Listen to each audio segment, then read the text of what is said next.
ایک بطن کی اصلاح ہے اور ایک باطن کی اصلاح ہے.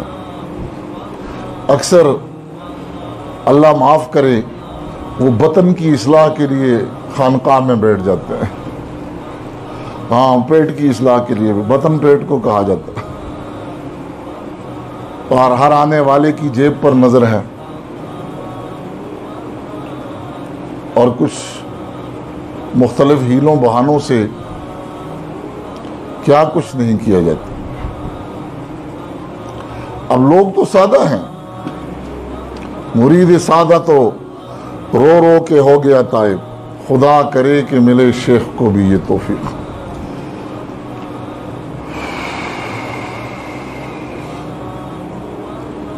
تو اکثر ایسا ہوتا ہے. اصل مقصود جو خانقاہی نظام کا ہے وہ باطن کی اصلاح ہے، وہ بطن کی اصلاح نہیں ہے. بطن کی اصلاح مال و زر کے ذریعے ہوتی ہے اور باطن کی اصلاح جو ہے وہ اللہ کے ذکر کے ذریعے ہوتی ہے. کیونکہ اسلام اصل میں حقیقی طور پر جسے کہا جاتا ہے وہ یہ ہے کہ اللہ پاک کی ذات کے ساتھ ایسا گہرا اور مضبوط تعلق قائم ہو جائے کہ زندگی کے سارے شعبوں میں اس کی اطاعت اور فرمانبرداری اس کے لیے آسان ہو جائے. اور وہ گہرا اور مضبوط تعلق بغیر عشق و محبت کے پیدا ہو ہی نہیں سکتا. یہ صفت جب تک اندر نہیں آئے گی تو بغیر عشق و محبت کے یہ تعلق نہیں پیدا ہوتا. اس لیے قرآن پاک میں جو ایمان والوں کا اصل تعلق اللہ بیان کیا گیا وہ یہی ہے والذین آمنوا اشد حبا للہ. ایمان والوں پر سب سے زیادہ شدید محبت اللہ کی ہوتی ہے. اب محبت ہوتی کیا چیز ہے؟ حضرت امام مالک رحمۃ اللہ علیہ سے کسی نے پوچھا یہ محبت کیا ہے؟ حضرت فرمانے لگے اگر اس کے معنی پوچھتے ہو تو ہم بتا دیں گے اور گرامیٹیکلی اگر پوچھنا چاہتے ہو صرف نحوے کے حوالے سے پوچھنا چاہتے ہو وہ بھی ہم بتا دیں گے کہ یہ 7 اقسام میں ہے کہ 6 اقسام میں ہے. اس کے معنی بھی بتا دیں گے لغوی اور اصطلاحی. اس کی اقسام بھی بتا دیں گے کہ یہ 7 اقسام میں سے ہے یا 6 اقسام میں سے ہے. لیکن فرمایا اگر اس کی حقیقت پوچھنا چاہتے ہو تو اس کی حقیقت وہ فرمایا فلاں خانقاہ میں فلاں بزرگ کے پاس چلے جاؤ. اس کی حقیقت آپ کو وہاں ملے گی. یہ وہ زمانہ تھا جب اہل خانقاہ اور اہل علم کا آپس میں جوڑ ہوتا تھا. اہل خانقاہ دیکھتے تھے کہ جس کے ظاہر میں فرق ہے تو وہ ان کو علماء کے پاس بھیجتے تھے اور اہل علم دیکھتے تھے کہ جس کا ظاہر تو ٹھیک ہے اس کے باطن میں فرق ہے وہ ان کو اہل خانقاہ کے پاس بھیجتے تھے. یہ بالکل ایسے ہے جیسے آپ کی گاڑی کا ایکسیڈنٹ ہو جائے تو اس کی ڈینٹ کہاں نکالو گے؟ الیکٹریشین کے پاس جا کر. آپ الیکٹریشین کے پاس جا کر کھڑی کر دیں میری گاڑی کے ڈینٹ نکالو تو وہ بیچارہ کیسے نکالے گا؟ ڈینٹ نکالنے کے لیے ڈینٹر کے پاس جانا. ہاں اس کے اندر لائٹیں اس کو راستہ نظر آئے وہ الیکٹریشین کے پاس جانا ہوگا. اب الیکٹریشین کا کام ڈینٹر نہیں کر سکتا. وہ بہت کم ایسی ورکشاپیں ہوتی ہیں جس میں سارے موجود ہوتے ہیں. وہ بہت کم ورکشاپیں ہوتی ہیں. اس لیے بہت سے کم مدارس ایسے ہوتے ہیں جس میں یہ سارے موجود ہوتے ہیں. بہت کم خانقاہیں ایسی ہوتی ہیں جس میں یہ سارے موجود ہوتے ہیں. اور اگر یہ موجود نہیں ہے تو اگر ڈینٹ پڑا ہوا ہے آپ کی نماز ٹھیک نہیں ہے تو اسلام میں کیا آ گیا؟ ڈینٹ آ گیا ہے. ڈینٹ آ گیا ہے تو ڈینٹر کے پاس جاؤ. علماء سے جا کر اپنے فرائض اور واجبات کو ٹھیک کرو. فرائض اور واجبات میں کمی یہ عمل میں ڈینٹ آ جاتا ہے. چاہے وہ عمل نماز کا ہو، روزے کا ہو، زکوٰۃ کا ہو یا حج کا ہو، ایک عمل کی حقیقت ہے، اس کا باطن ہے. ایک عمل کی حقیقت اور اس کا باطن ہے، جس کو حضرت نے اپنے الفاظ میں حاضری اور حضوری کہا ہے. نماز سے حاضری تو لگ گئی،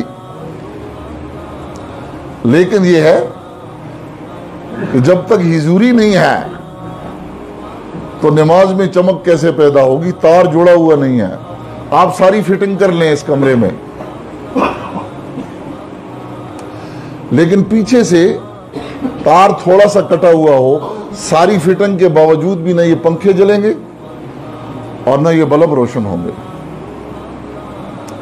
اس لیے اگر اپنی نماز، روزے، زکوٰۃ، اپنی معیشت اور اپنی سیاست کو جو ساری شریعت کے مطابق ہو، ان کے اندر چمک پیدا کرنی ہو تو اللہ پاک کی ذات کے ساتھ جڑنا ہوگا،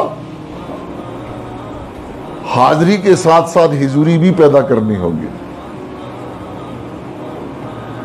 اور جب تک یہ جوڑ نہیں آئے گا تو اس وقت تک ان اعمال کے اندر چمک نہیں پیدا ہو سکتی. یہ نماز جاندار اور شاندار نہیں بن سکتی. اس لیے اس چیز کے لیے یہ خانقاہی نظام ہے. حضرت نے لکھا ہے کہ شریعت دو چیزوں سے بنتی ہے، ایک جسم ہے اور ایک اس کا دل ہے. جسم کے لیے بھی شریعت نے احکام دیے ہیں اور اس کے باطن کے لیے بھی احکام دیے ہیں. اس کے ظاہر کے احکام بھی موجود ہیں، اس کے باطن کے احکام بھی موجود ہیں، اور شریعت ان دونوں سے مل کر بنتی ہے. اب انسان کی سعادت اللہ پاک نے چار چیزوں میں رکھی ہے. دو کا تعلق انسان کے ظاہر کے ساتھ ہے اور دو کا تعلق انسان کے باطن کے ساتھ ہے. ظاہر کے ساتھ جن دو کا تعلق ہے وہ کیا ہیں؟ ایک یہ کہ بعض احکام وہ ہیں جس سے اپنے ظاہر کو بچانا ہے اور یہ فرض ہیں، اور بعض احکام وہ ہیں جس سے اپنے ظاہر کو سجانا ہے، یہ بھی فرض ہیں. جس سے اپنے ظاہر کو بچانا ہے اس کو شریعت کی اصطلاح میں منکر کہتے ہیں، اور جس سے اپنے ظاہر کو سجانا ہے اس کو شریعت کی اصطلاح میں معروف کہا جاتا ہے. یعنی اپنے ظاہر کو منکرات سے بچاؤ، چاہے منکر چھوٹا ہو یا بڑا ہو. وہ منکر شکل و صورت کے ساتھ تعلق رکھے، لباس کے ساتھ تعلق رکھے، معیشت اور معاشرت کے ساتھ تعلق رکھے، تو ان سارے ظاہری احکام میں دو قسم کے احکام ہیں. ایک سے اپنے کو بچانا فرض ہے اور ایک سے اپنے کو سجانا فرض ہے. ہمیں حکم ہے شراب نہیں پینی، زنا نہیں کرنی، چوری نہیں کرنی. یہ منکرات کی ایک لمبی فہرست ہے، اس سے اپنے ظاہر کو بچانا فرض ہے. اور اس کے ساتھ ساتھ اپنے ظاہر کو معروفات سے سجانا بھی فرض ہے. نماز پڑھنی ہے، روزہ رکھنا ہے، زکوٰۃ دینی ہے، حج کرنا ہے. اس لیے علماء فرما رہے کہ معروف اور منکر کے مجموعے کو علم فقہ کہتے ہیں، علم ظاہر کہتے ہیں. اور دوسرا شریعت کا بڑا حصہ وہ باطن کے ساتھ تعلق رکھتا ہے. اس میں اپنے دل کو بھی بعض چیزوں سے سجانا فرض ہے اور بعض چیزوں سے بچانا فرض ہے. جس سے بچانا فرض ہے اس کو رذائل کہتے ہیں. حسد ہے، بغض ہے، کینہ ہے، تکبر ہے، یہ بھی حرام ہے. یہ وہ باطنی گناہ ہیں جن میں بڑے بڑے دیندار بھی مبتلا ہوتا ہے. مولوی صاحب ہو گیا، پیر صاحب ہو گیا، حاجی صاحب ہو گیا، ذاکر صاحب ہو گیا، تبلیغی صاحب ہو گیا، یہ شراب اور زنا کے حرام میں نہیں پڑتے.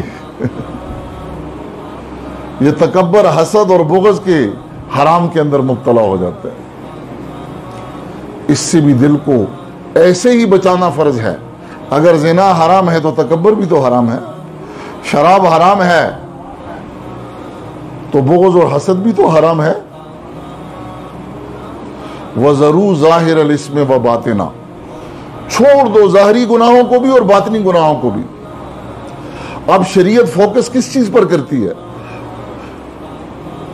مولوی صاحب نے آپ کے منکر اور معروف کو دیکھنا، صوفی صاحب نے رذائل اور فضائل کو دیکھنا. اپنے باطن کو فضائل سے سجاؤ، وہ صفات محمودہ اس سے اپنے دل کو سجاؤ. کیا ہے وہ؟ صبر ہے، شکر ہے، حیا ہے، تقوی ہے. تو حضرت فرماتے ہیں رذائل اور فضائل کے مجموعے کو علم باطن کہا جاتا ہے، یا اس کو علم اخلاق کہتے ہیں، یا اس کو علم طریقت کہتے ہیں. اس کا جو نام بھی رکھ لو، نام رکھنے سے کچھ فرق نہیں پڑتا. یا اس کو تصوف کہہ لو، اس کو طریقت کہہ لو، پھر بھی کوئی فرق نہیں پڑتا. اس کو تصوف کہہ لو، پھر بھی کوئی فرق نہیں پڑتا. اور ان کیفیات کا حاصل ہونا یہ بغیر احسانی کیفیات کے ممکن نہیں ہے. اور احسان کیا ہے؟ ان تعبد اللہ کانک تراہ فإن لم تکن تراہ فإنہ یراک. یعنی اللہ پاک سے غفلت ختم ہو کر، بے دہانی ختم ہو کر دھیان پیدا ہو جائے. جب یہ دھیان پیدا ہوگا، اس کے اندر ایک زبردست نور اور روشنی آئے گی. کیونکہ جب تک اندر یہ تار لگا نہیں ہے تو نور اور روشنی آ نہیں سکتی. اور جب یہ آ جاتی ہے تو اندر یہ فالتو چیزیں جو ہوتی ہیں نا، یہ خود بخود آدمی کو نظر آنا شروع ہو جاتی ہیں اور ان کو نکالنا بھی شروع کر دیتا ہے. اندھیرے میں کوئی پتہ نہیں چلتا. اب اس روشنی کا منبع کون ہے؟ وہ اللہ پاک کی ذات ہے. اللہ نور السماوات والارض. اس لیے ہمیں اللہ پاک کی ذات کے ساتھ اپنے اس تعلق کو جوڑنا ہے. اور اس جوڑنے کا ذریعہ اور وسیلہ کیا ہے؟ وہ اللہ پاک کا ذکر ہے. اس لیے ذکر کا اہتمام کرنا ہے تاکہ ہمارے باطن کی اصلاح ہو جائے. ہماری اس مجلس کا مقصود وہ اللہ کا ذکر ہے، اور ذکر کا مقصود ہمارے باطن کی اصلاح ہے. اور باطن کی اصلاح کا مطلب یہ ہے کہ جب تک دل میں اللہ کے غیر کا تعلق، اس کی محبت اور اس کا یقین غالب ہوتا ہے تو یہ دل صالح نہیں ہے. اور اللہ نہ کرے کہ موت سر پر آ جائے اور دل کا علاج کیا ہی نہ ہو. دنیا کی محبت اور اللہ کے غیر کی محبت دل کے اندر رچی بسی ہوئی ہو. اللہ پاک ایسی حالت کی موت سے سب کی حفاظت فرمائے. حضرت نے لکھا ہے کہ جس کے دل میں دنیا کی محبت سمائی ہوئی ہوتی ہے اور موت کے وقت جب اسے یہ پتہ چلتا ہے کہ اب میرا آخری وقت ہے اور میں اپنی محبوب دنیا سے جدا ہو رہا ہوں، تو محبوب سے جو جدا کرتا ہے اس کو رقیب کہتے ہیں. محبوب سے جو ملاتا ہے اس کو رفیق کہتے ہیں. رفیق کے ساتھ بھی محبت ہوتی ہے اور رقیب کے ساتھ بغض ہوتا ہے. اور جب اسے یہ پتہ چلے کہ میں اپنی محبوب دنیا سے اللہ کے حکم کی وجہ سے جدا ہو رہا ہوں، تو اس کے دل میں اللہ معاف کرے اللہ پاک کا بغض پیدا ہو جاتا ہے اور دنیا کی محبت ہوتی ہے. اس حال میں روح دنیا سے پرواز کر جاتی ہے. اس لیے مرنے سے پہلے اپنے دل کی اس حالت کا ادراک کرنا ہے. اور تصوف اصل میں ہے ہی اپنے دل کا چوکیدار بننے کا نام ہے.